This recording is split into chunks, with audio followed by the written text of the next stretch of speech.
I don't know if you saw last week, but I had an interesting membership sale. There was a gentleman that you may have heard of before, Phil Klein. He has a rather famous son, Ralph Klein. And he gave an interview to Don Bray on Thursday talking about the reasons why he had left the BC Party. And a lot of it had to do with this level of misspending. Well, Mr. Klein called me today, Phil called me today, and I was a little bit worried because there's been quite a bit of media coverage ever since that. And I apologized to him, said I didn't know that there was going to be so much interest. He said, yeah, people are calling me, and I'm getting a little bit of heat. But I want you to know that I've got a lot of people asking if I can sell them some memberships. Would you mind sending me a book?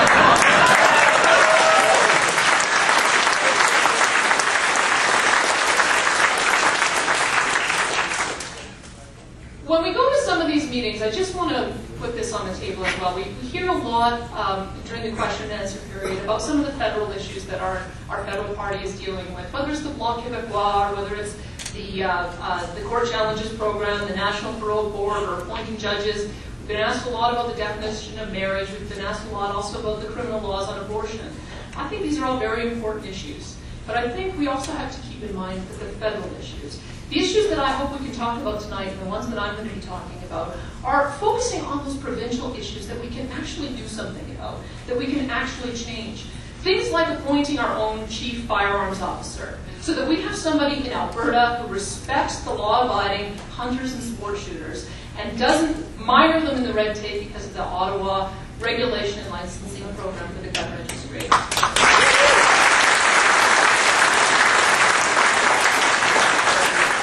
Have a discussion about whether or not we need more provincial policing and whether we want to continue to have so many RCMP on our payroll governing and enforcing our laws in the rural communities.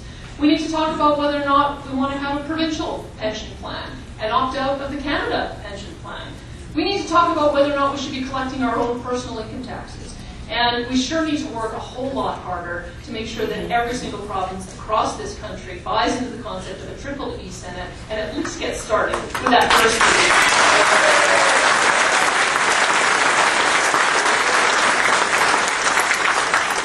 Now, recognizing this distinction between federal and provincial issues, it's not passing the buck. It's just recognizing that we do have a constitution. And I think it's one way that we can demonstrate that we're credible and that we're ready to govern if we know that we can focus on the issues where we can actually do something about it. Now, I just want to switch gears a bit because the decision that you have to make tonight if you're members is which of the three candidates here should be the leader of our party. One of the bloggers commented how difficult it is to make a choice when you've got bad candidates. It's a triply difficult problem when you've got three good candidates. I want to tell you a few reasons about why I'd like you to consider me for leadership of this party. First of all, talking about my experience with the Canadian Federation of Independent Business. This was a group that had 10,000 members in Alberta and 105,000 members nationwide. We were a grassroots-based organization. I had 4 full-time staff, and I worked with a team of 20 district managers who paid a personal visit to each and every one of our members every year. I think this is exactly the kind of organizational structure we'll need to have in place for our party, for us to be able to grow from what was a small party to a party that's going to be very large and able to take over government.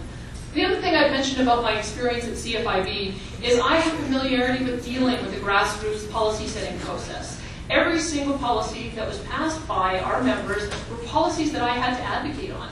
If I didn't agree with what our members said, that was just too bad. I had to advocate on it anyway. So I believe in that process because my idea is that if a leader cannot convince his own members that he has to go in a certain direction, then he's certainly not going to be able to convince all Albertans that they need to go in that direction. I'm committed to that process, and I've lived it, and I think it works.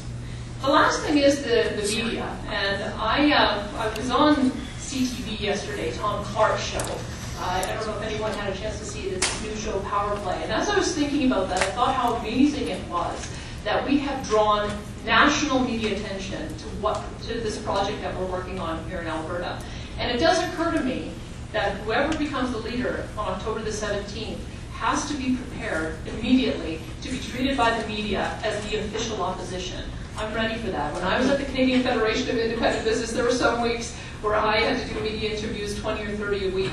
And I think that that's the only way we'll be able to get our message out and reach every corner of this province so that we can turn the tide and make sure that we're ready to launch a campaign with 83 candidates in the next election.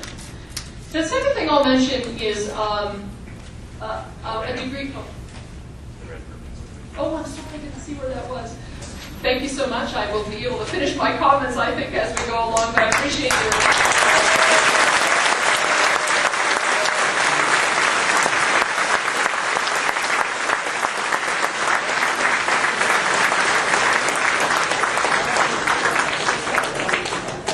Yes, I do hate to interrupt a good speech like that, but we do have to keep everything fair. And we will move Matthew over where perhaps he'd be a little more visible from the... well, it'll be a little harder for the table there, too. Just wave it really wildly when you hit the end next time. Right down there. You want to pull your chair up front. Thank you, Danielle. On to our next. We have Jeff Willard. Jeff is a 45-year-old writer and battle-scarred veteran of 5 election campaigns. Apparently, he's not afraid to stand up for what he believes in. He's worked for 3 years for the Canadian Taxpayers Federation and is the author of the now 3 times Canadian bestseller, Fix Canada or Lose It. So with no further ado, I give you Jeff Willard.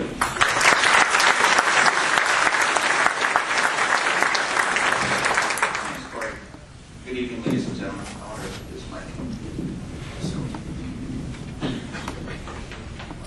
Good evening, ladies and gentlemen. My name is Jeff Willerton.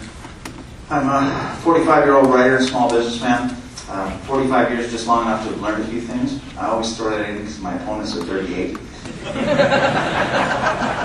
8 of those years were spent serving my country. Okay, my record was a little spotty, but it was an honorable discharge.